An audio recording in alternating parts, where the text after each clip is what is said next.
Hello friends, मैं हूं तारिक और आप सबका एक बार फिर से स्वागत है मेरे चैनल बेसिक नॉलेज पर।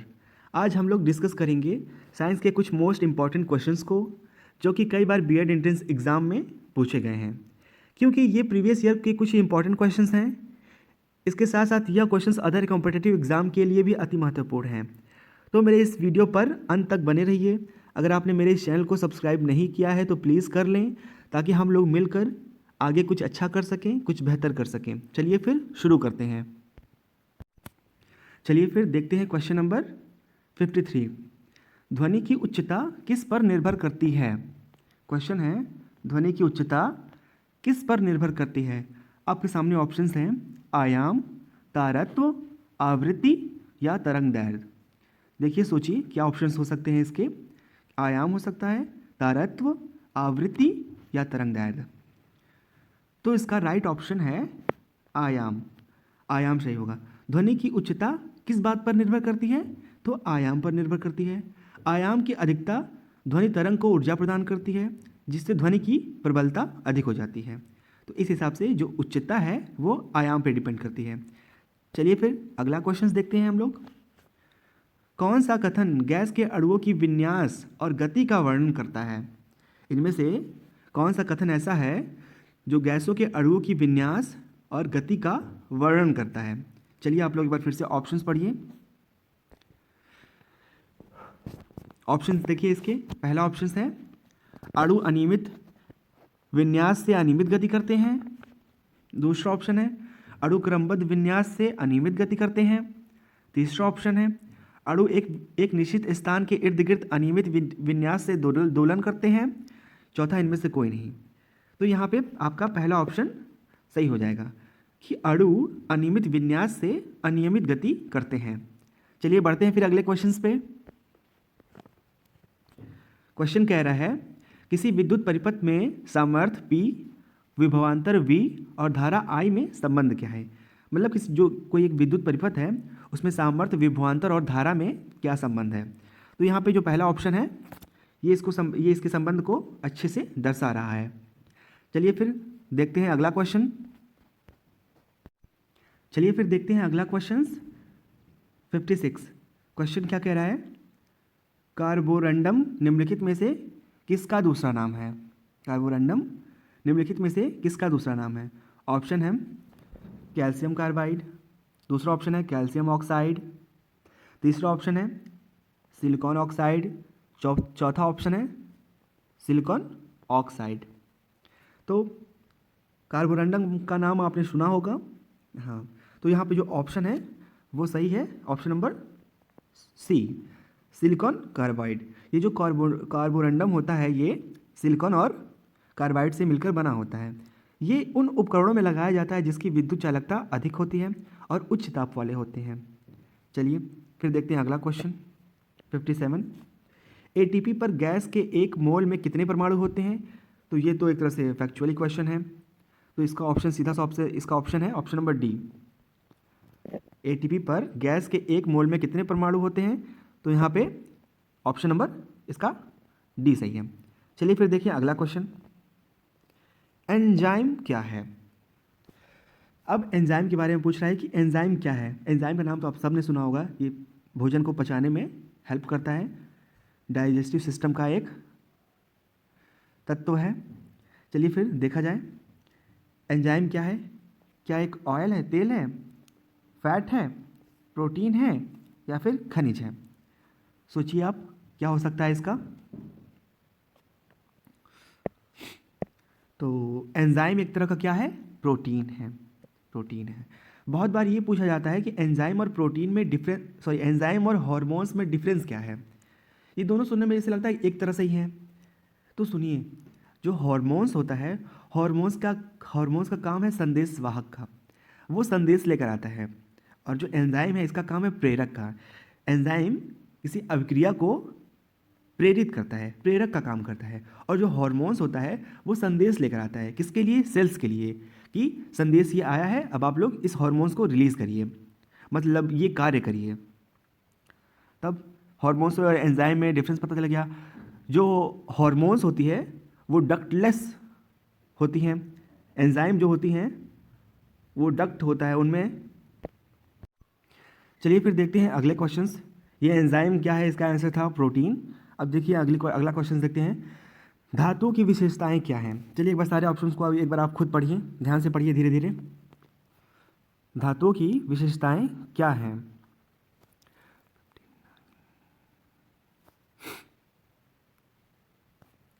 देखिए धातुओं की विशेषताएं क्या हैं। पहला ऑप्शन क्या कह रहा है, धातुएं विद्युत व ऊष्मा की सुचालक होती हैं, समान ताप पर ठोस होती हैं, पारदर्शी होती हैं तथा पॉलिश करने पर चमकती है। हाँ, ये ज़्यादा ठीक तो नहीं लग रहा, लेकिन अगला ऑप्शन देखते हैं, धातुएं विद्युत की सुचालक होती हैं, समान ताप पर ठोस होती हैं, अति पतली फिल्मों में अपारदर्शी नहीं होती तथा पॉलिश करने पर भी नहीं चमकती। नहीं, ऐसा भी नहीं है। तीसरा ऑप्शन देखें, धातुएं विद्युत व ऊष्मा की कुचालक होती हैं। नहीं, ये भी नहीं है। अब लास्ट ऑप्शन देखते हैं, धातुएं विद्युत व ऊष्मा की सुचालक होती हैं, समान तापमान पर ठोस होती हैं, अति पतली फिल्म पर अपारदर्शी नहीं होती तथा पॉलिश करने पर अधिक चमकती हैं। हाँ, तो इसका ऑप्शन ये डी सही है। ये धातुओं का एक तरह का विशेषताएं हैं जो आपको पहचाननी है। इसके लिए आपको धातुओं के हर विशेषताओं के बारे में मालूम होना चाहिए। चलिए बढ़ते हैं फिर अगले क्वेश्चन पे। क्वेश्चन कह रहा है, हाइड्रोजन के एक परमाणु में न्यूट्रॉनों की कितनी संख्या होती है। हाइड्रोजन के एक परमाणु में न्यूट्रॉनों की कितनी संख्या होती है। तो हमने जहाँ तक जाना है, जो हाइड्रोजन के परमाणु है उसमें न्यूट्रॉनों की संख्या 0 होती है। तो यहाँ पे ऑप्शन नंबर डी सही है। चलिए बढ़ते हैं फिर अगले क्वेश्चन के ऊपर। अगला क्वेश्चन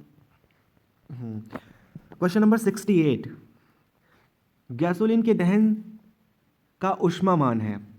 यहाँ पे है गैसोलीन के दहन का ऊष्मामान है। सबसे पहले आप ये जानिए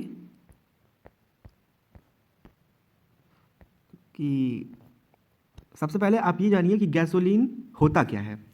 गैसोलीन को हम लोग आम भाषा में पेट्रोल कहते हैं, पेट्रोलियम कहते हैं। ये तो इसका जो दहन का जो ऊष्मामान है वो होता है 47,000 किलो जूल किलोग्राम। तो इस बात को आपको ध्यान रखना है कि इसका ऑप्शन नंबर बी सही है। गैसोलीन के दहन का ऊष्मामान क्या है, 47,000 किलो जूल किलोग्राम। चलिए बढ़ते हैं अगले क्वेश्चन के ऊपर। क्वेश्चन नंबर 62, जल के पृष्ठ पर रखी गई एक ठोस सुई जल पर तैरती है। क्वेश्चन को ध्यान से पढ़िए। जल के पृष्ठ पर रखी गई एक ठोस सुई जल पर तैरती है। क्यों तैरती है, अब हम लोग को इसमें से पहचानना है। जल की सहायता के कारण, कोशिका क्रिया के कारण, जल के दाब के कारण, जल के पृष्ठ तनाव के कारण। तो अगर आपको याद होगा, हम लोगों ने अपने इंटरमीडिएट में एक चैप्टर पढ़ा था जिसका नाम था पृष्ठ तनाव। इस पे हम लोग से स्कूल में मतलब एक ये प्रयोग करवाया गया था जिसपे टीचर पानी लेके आए थे और पतली सी सुई थी जिसको बिल्कुल आराम से उस पानी पे उस सुई को ऐसे छोड़ना था और सुई उस पर जाके रुक जाती थी, डूबती नहीं थी। तो वो किस वजह से नहीं डूबती थी, क्योंकि जल के ऊपर जो पृष्ठ तनाव एक होता है उसको बोलते हैं सरफेस टेंशन, जिसकी वजह से सुई डूबती नहीं थी। हाँ, तो इस क्वेश्चन का आंसर हो गया, जल के पृष्ठ तनाव के कारण जो सुई है वो जल पर तैरती है, डूबती नहीं है। अब देखिए अगला क्वेश्चन क्या कह रहा है, निम्नलिखित में से कौन सा वायु प्रदूषक का घोतक है। अब यहाँ पे बहुत बच्चे कहेंगे कि ये क्या लिख दिया, घोतक क्या होता है। ये बायोलॉजी का क्वेश्चन है। तो यहाँ पे घोतक का मतलब, चलिए मैं आसान कर देता हूँ, सूचक, वायु प्रदूषक का सूचक, इंडिकेटर, इंग्लिश में बोले तो इंडिकेटर, वायु प्रदूषक का घोतक है।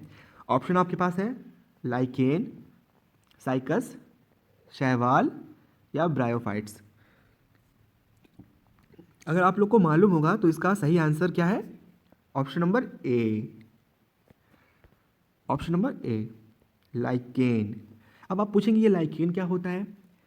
लाइकेन 2 ऑर्गेनिज्म से मिलकर बना होता है। ये एक सहजीविता को दर्शाता है। सहजीविता का मतलब 2 जो जीव हैं एक साथ रह रहे हैं, एक जीव बनकर। तो जो लाइकेन है वह सजीवता दर्शाता है किन किन जीवों को लेकर, शैवाल और फंगस। क्वेश्चन आता है लाइकेन जो बनता है किन किन जीवों से मिलकर बनता है, तो एक शैवाल और फंगस।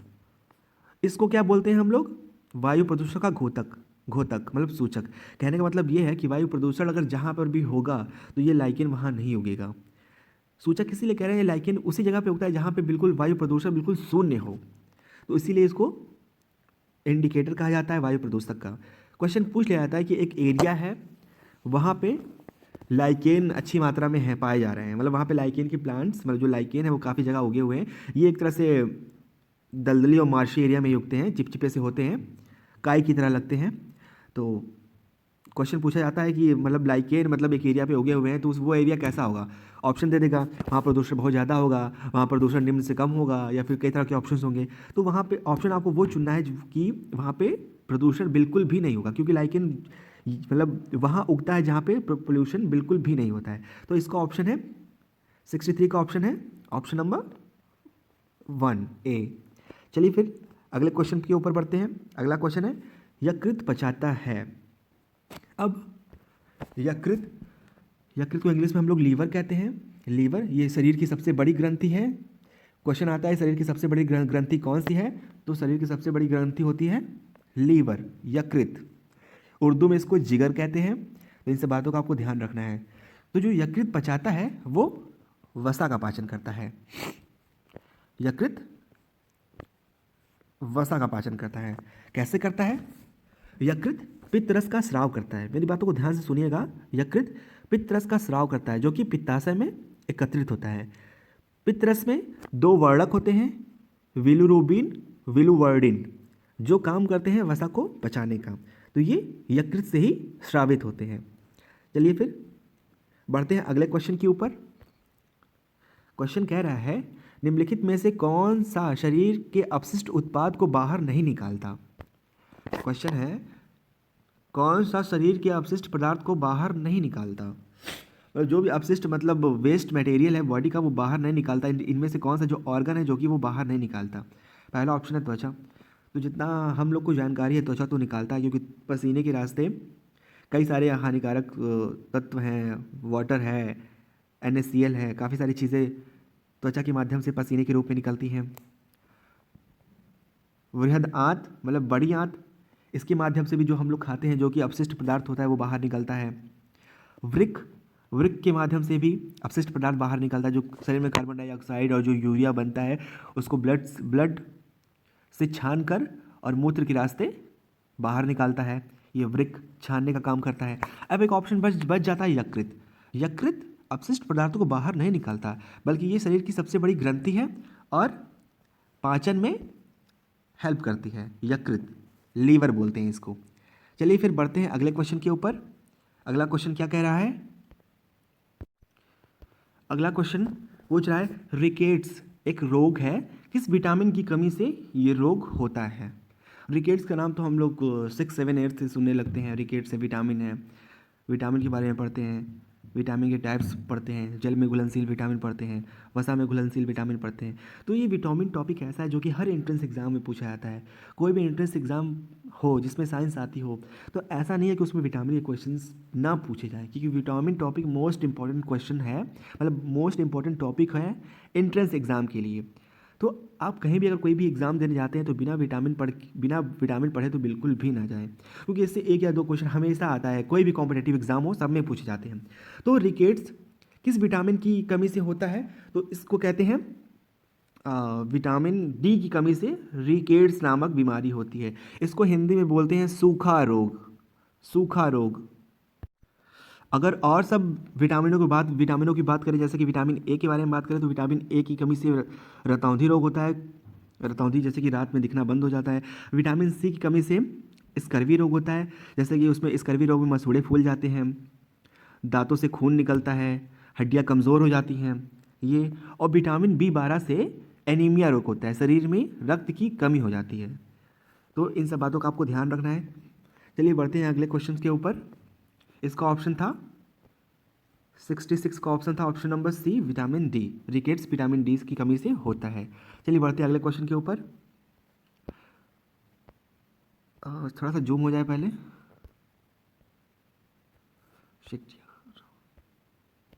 ओके, चलिए फिर देखते हैं। परमाणु विस्फोट में अधिक मात्रा में ऊर्जा निकलने का क्या कारण है? चलिए आप लोग ऑप्शन पढ़िए लाइन बाय लाइन सारे। परमाणु विस्फोट में अधिक ऊर्जा अधिक मात्रा में ऊर्जा निकलने का क्या कारण हो सकता है?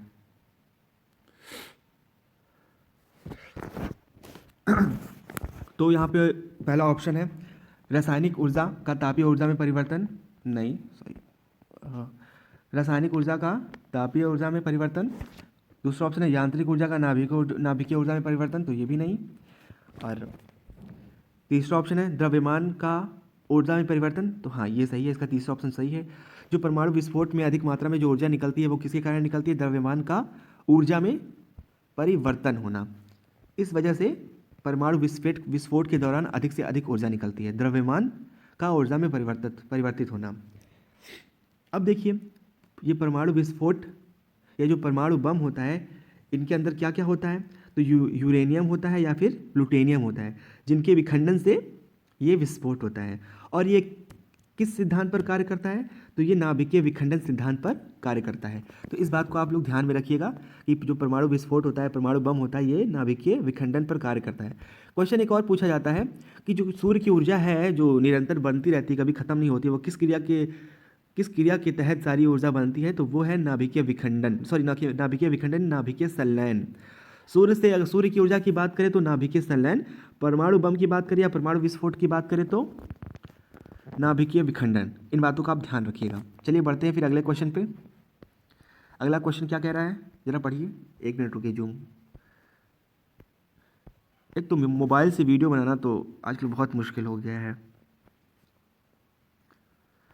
चलिए देखते हैं 68 नंबर क्वेश्चन। निम्नलिखित में से कौन सा धातु समान ताप पर द्रव अवस्था में रहता है? अधातु पूछा है, तो अधातु ब्रोमीन है यहाँ पे, जो कि समान तापमान पर द्रव अवस्था में पाया जाता है। तो चलिए बढ़ते हैं अगले क्वेश्चन के ऊपर। अगला क्वेश्चन क्या कह रहा है? 69 नंबर क्वेश्चन। परमाणु संरचना का मॉडल किसने प्रस्तुत किया? परमाणु संरचना का मॉडल किसने प्रस्तुत किया? तो अगर मैं बता दूं, जब हम लोग हाई स्कूल पास करके कक्षा 11 में जब हम लोग पहुँचे थे इंटरमीडिएट फर्स्ट ईयर में, तो हमने केमिस्ट्री में पहला या दूसरा चैप्टर पढ़ा था परमाणु संरचना, शायद पहला ही चैप्टर था।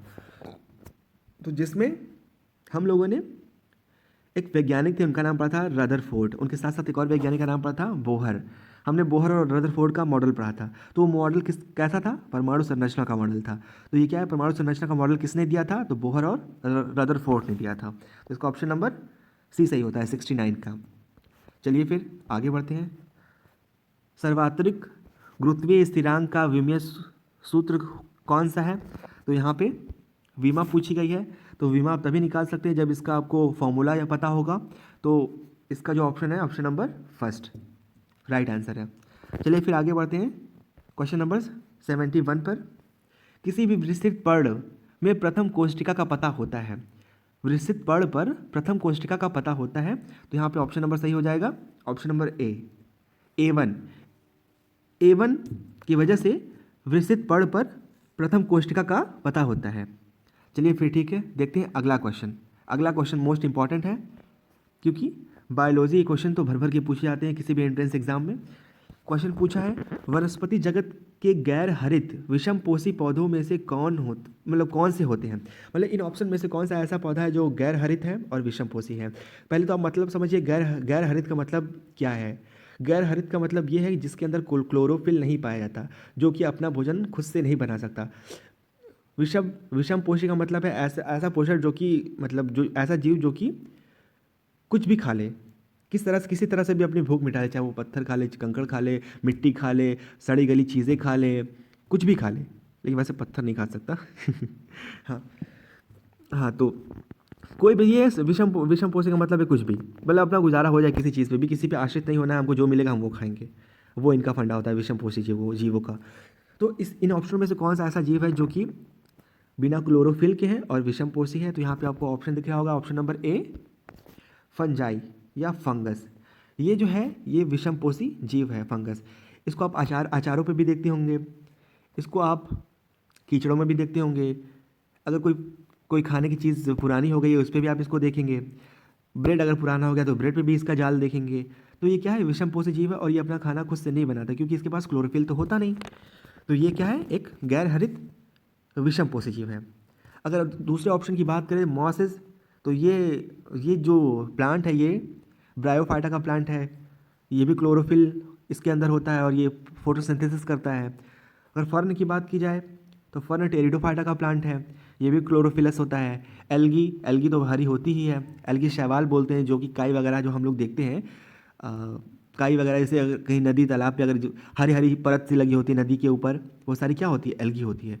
अगर हम लोग कभी कभी ऐसा होता है कि घर पे पानी भर के छोड़ जाते हैं और घर में जब एक हफ्ते 10 दिन बाद वापस आते हैं तो, और वो फिर बाल्टी खाली करते हैं तो देखते हैं बाल्टी के जो तल पे चिपचिपा सा पदार्थ, चिपचिपा सा फील होता है, वो इंडिकेट करता है कि अब उसमें एल्गी ग्रो होने लगी थी।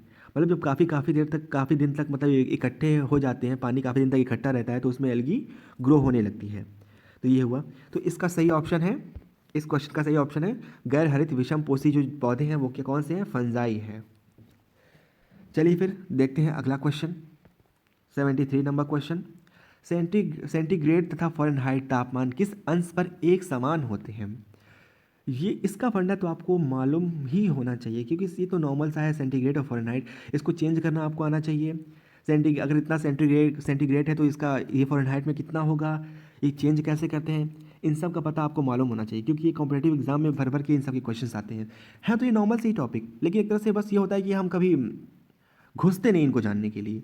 तो बस घुसना है, घुसने का मतलब है जानना है। ऐसी कोई चीज़ है नहीं जो आप समझ नहीं पाएंगे, समझेंगे सारी चीज़ें आ जाएंगी। तो इस क्वेश्चन को ध्यान से पढ़िए और आंसर करिए। इसका आंसर क्या होगा 73 का आंसर। तो यहाँ पे ऑप्शन दिख रहे हैं, ऑप्शन -40 डिग्री, -40 डिग्री है, 32 डिग्री है, सिर्फ 40 डिग्री है, या -273 डिग्री है।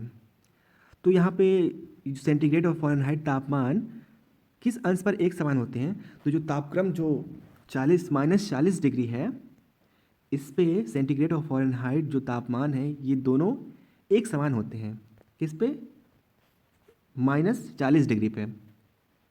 अब इसका एक फॉर्मूला होता है जिससे आप सेंटीग्रेड से फ़ारेनहाइट में बदल सकते हैं। चलिए ठीक है, वो फॉर्मूला भी जान लीजिए फिर।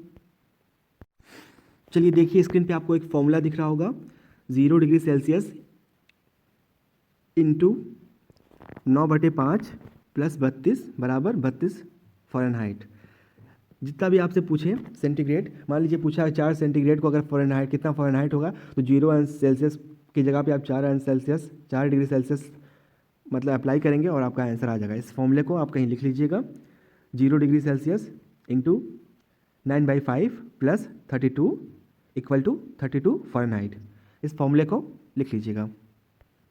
चलिए फिर बढ़ते हैं अगले क्वेश्चन के ऊपर।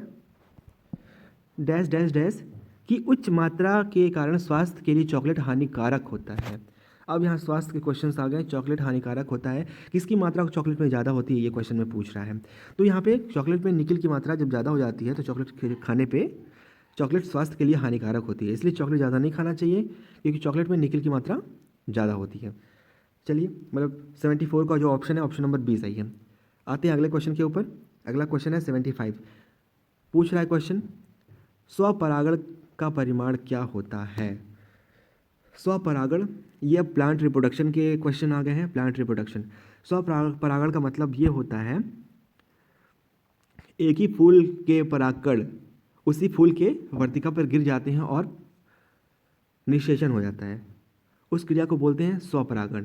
तो स्वपरागण का जो परिमाण होता है वो क्या होता है, अंतः प्रजनन होता है।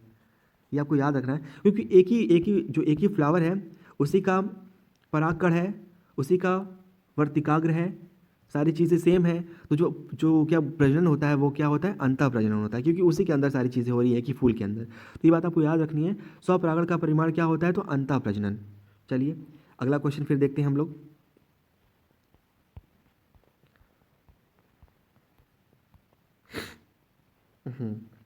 चलिए अब अगला क्वेश्चन है 76। क्वेश्चन कह रहा है जल संवर्धन पौधों में कर्षण की एक विधि है, निम्नलिखित में से किसका प्रयोग नहीं किया जाता है। जल संवर्धन को इंग्लिश में हम लोग बोलते हैं हाइड्रोफोनिक्स। ये एक ऐसा तंत्र होता है, कहने का मतलब ये एक ऐसा सिस्टम होता है जिनमें हम लोग किसी पौधे को बिना मिट्टी के सिर्फ पानी में उगाते हैं। एक जार लेते हैं, उसमें पानी रखते हैं, कुछ उसमें मिनरल्स डालते हैं, खनिज लवण डालते हैं और उगाते हैं। तो इसमें साफ साफ पूछ रहा है जो जल संवर्धन है इसमें किसका प्रयोग नहीं करते हैं हम लोग। तो बाकी किसी का भी प्रयोग हम लोग कर लेंगे, लेकिन मिट्टी का प्रयोग हम लोग नहीं करते, क्योंकि जो जल संवर्धन है ये इसमें मिट्टी के बिना हम लोग पौधों से फलों को उगाते हैं। तो इस बात को आपको ध्यान में देना है कि जो जल संवर्धन है इस किसका प्रयोग नहीं करते, तो मिट्टी का प्रयोग इसमें हम लोग नहीं करते हैं। जल संवर्धन को इंग्लिश में हाइड्रोफोनिक्स कहते हैं, ये बात का ध्यान आप लोग रखिएगा।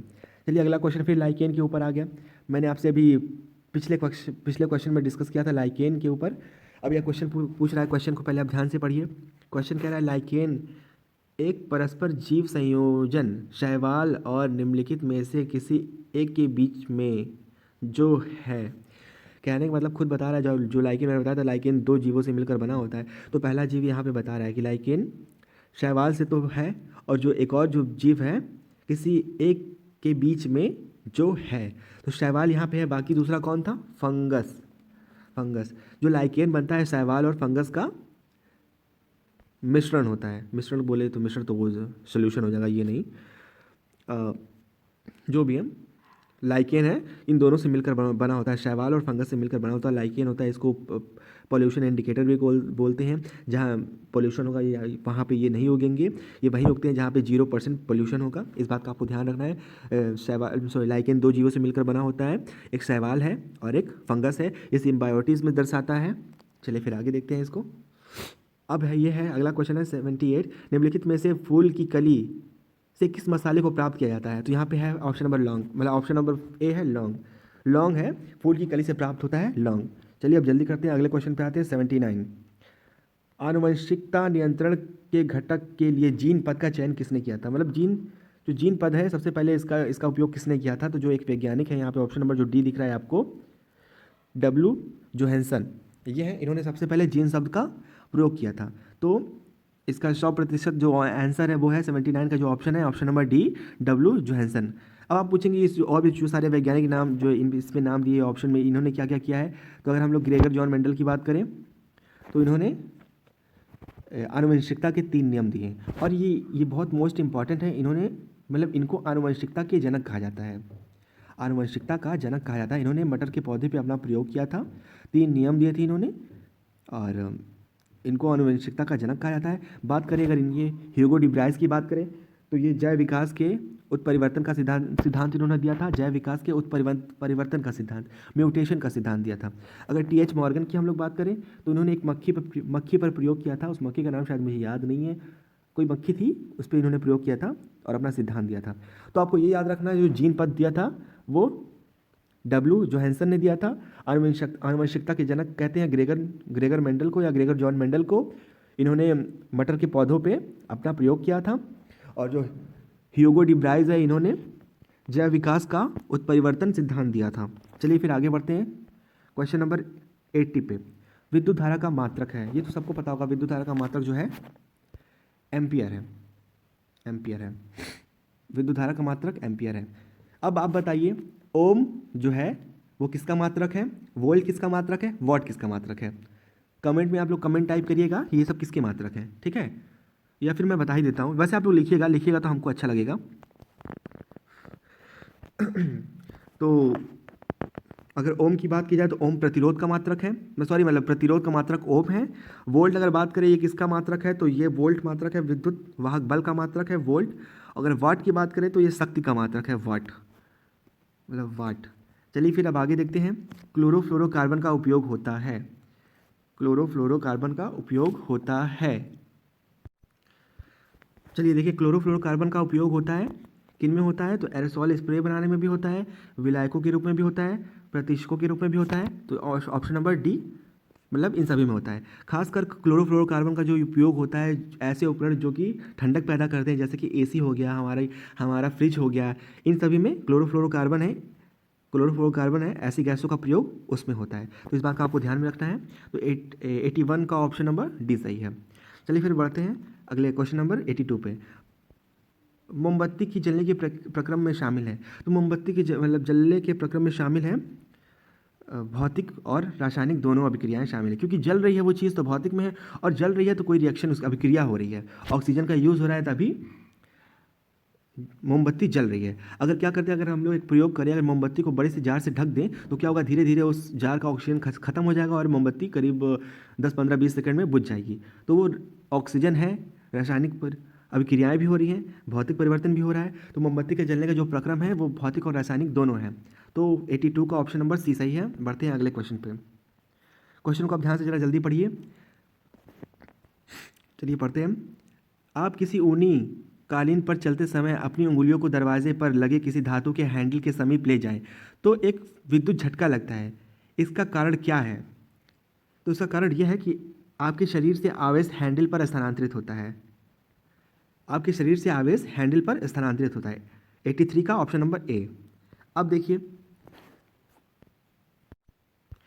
अम्ल व क्षार को मिलाने पर बनता है। 84 क्वेश्चन है, अम्ल व क्षार को मिलाने पर बनता है। तो क्या बनता है? नमक और जल बनता है।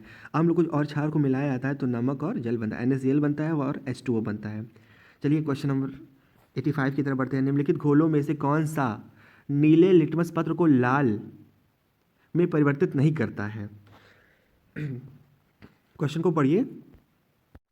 इनमें से कौन सा ऐसा है जो कि नीले लिटमस पत्र को लाल में परिवर्तित नहीं करता है? अम्ल घोल है, मतलब इसमें ऑप्शंस नीचे दिए हुए हैं, पहले 1 2 3 दिया हुआ है, इनमें से चुनना है ऑप्शन कौन से सही है। अम्ल घोल, क्षारक घोल, साधारण लवण घोल। तो इसमें से अगर देखा जाए तो क्षारक घोल भी करता है, क्षारक घोल भी करता है, साधारण घोल भी करता है। तो ये ऑप्शन किन में है? हाँ, बी में सही है। ये आपका बी ऑप्शन सही है। 85 का ऑप्शन नंबर बी। चलिए बढ़ते हैं अगले क्वेश्चन के ऊपर। मानव रक्त में कुदरती उपलब्ध एंटीकोगुलेंट है। एंटीकोगुलेंट का मतलब है ऐसा पदार्थ जो कि ब्लड को जमने ना दे। तो एंटीकोगुलेंट तो ये है, इसको बोलते हैं हम लोग हिपैरिन। हिपैरिन को एंटीकोगुलेंट बोलते हैं। ये रुधिर को जमने नहीं देता शरीर के अंदर, शरीर के बाहर ये पाया नहीं जाता। इस वजह से जब कोई चीज़ कट पिट जाता है, जब खून बाहर निकलता है तो खून धीरे धीरे जम जाता है और शरीर के अंदर ब्लड जमता नहीं। किसके कारण नहीं जमता है? क्योंकि ब्लड में हिपैरिन पाया जाता है, बॉडी के अंदर हिपैरिन नामक एंटीकोगुलेंट पाया जाता है, जिसकी वजह से ब्लड जमता नहीं। तो आपको याद रखना है एंटीकोगुलेंट कौन है? हिपैरिन है। यह ब्लड को जमने नहीं देता है। चलिए फिर अगला क्वेश्चन देखते हैं। अगला क्वेश्चन अब देखिए, अगला क्वेश्चन कह रहा है कृषि की वह शाखा एग्रोनॉमी डैश से संबंधित है। तो यहाँ पे ऑप्शन नंबर आपका सही हो जाएगा सी, फसल उत्पादन के नियम व पालन। इसी में हम लोग सीखते हैं, एग्रोनॉमी में सीखते हैं हम लोग फसल उत्पादन के नियम और पालन। 87 का ऑप्शन नंबर सी सही है। चलिए फिर अब देखा जाए, रक्त में निम्नलिखित की अधिकता से ब्लू बेबी सिंड्रोम नामक बीमारी होती है। तो ब्लू बेबी सिंड्रोम आपने शायद सुना ही होगा, अगर नहीं सुना है तो सुन लीजिए। इसमें होता यह है कि हार्ट में अशुद्ध रक्त और शुद्ध रक्त दोनों मिल जाते हैं, जिसकी वजह से हृदय जो हार्ट है वो डिसफंक्शन हो जाता है और बॉडी का कलर ब्लू हो जाता है। तो यह मतलब ब्लड में जब नाइट्रेट जब ज़्यादा हो जाता है तो इसकी वजह से ये ब्लू बेबी सिंड्रोम उत्पन्न हो जाता है। नाइट्रेट की अधिकता के कारण ब्लड में मतलब रक्त में नाइट्रेट की अधिकता के कारण ब्लू बेबी सिंड्रोम नामक बीमारी उत्पन्न होती है। 88 का ऑप्शन नंबर डी। अब चलिए अगला क्वेश्चन देखते हैं। 89, किसी वस्तु का प्रतिबिंब मनुष्य की आंख में कहाँ बनता है? बहुत आम सा क्वेश्चन है, बहुत बार पूछा जाता है, हर एग्जाम में पूछा जाता है। तो आप एक नाम याद कर लीजिए, रेटिना। रेटिना रेटिना जो प्रतिबिंब जो आंखों में बनता है वो किस अंग मतलब आंखों में कहाँ बनता है? तो रेटिना पर बनता है कोई भी प्रतिबिंब जो हम लोग जो फिर बाद में जाके हमारे दिमाग में छप जाता है। तो पहले वो रेटिना पर ही बनता है। तो जो प्रतिबिंब है मनुष्य की आंख पर वो रेटिना पर बनता है। चलिए 89 का ऑप्शन नंबर डी सही है। आइए बढ़ते हैं क्वेश्चन नंबर 90 के ऊपर। 90 के ऊपर, मानव शरीर में क्रोमोसोम की संख्या कितनी होती है? मानव शरीर में क्रोमोसोम की संख्या कितनी होती है? क्रोमोसोम का मतलब गुणसूत्र।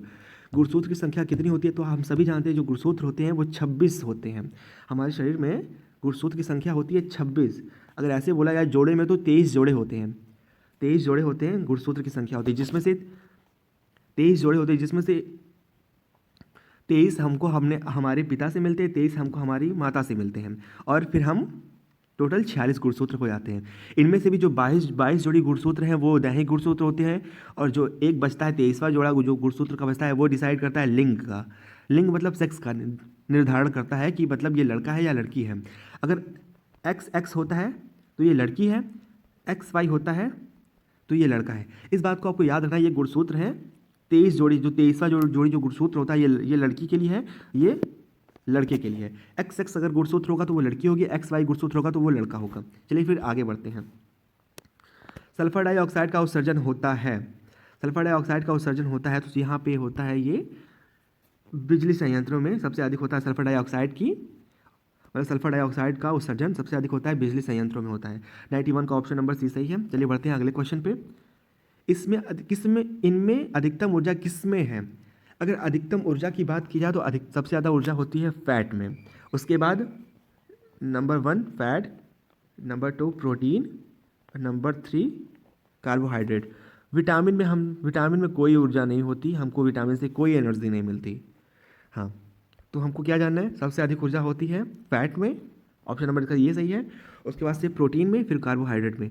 अगर ये पूछा जाए कि सबसे तेज़ हमको एनर्जी देता कौन है, कहने का मतलब ये है अगर हमको इंस्टेंट एनर्जी चाहिए तो सबसे तेज़ एनर्जी हमको मिलेगी कार्बोहाइड्रेट से, उसके बाद से प्रोटीन से, फिर वसा से यानी कि फैट से। लेकिन सबसे ज़्यादा एनर्जी होती है फैट में, इसलिए वो सबसे बाद में और सबसे देर में टूटता है और एनर्जी देता है, क्योंकि इसमें सबसे ज़्यादा एनर्जी होती है। चलिए फिर आज के लिए सिर्फ इतना ही, मिलते हैं फिर अगली वीडियो में। आशा है आपको मेरी ये वीडियो पसंद आई होगी, और भी ऐसी बहुत सारी इंपॉर्टेंट क्वेश्चंस की वीडियो को देखने के लिए मेरे चैनल को सब्सक्राइब कर लीजिए और मेरे इस वीडियो को लाइक करिए। मिलते हैं फिर अगली वीडियो में साइंस और जीके के कुछ महत्वपूर्ण क्वेश्चंस के साथ। अगली वीडियो लगभग कल तक पोस्ट कर दूंगा अगली वीडियो, तो मिलते हैं फिर अगली वीडियो में। चलिए फिर, आपका इस वीडियो को देखने के लिए बहुत बहुत धन्यवाद।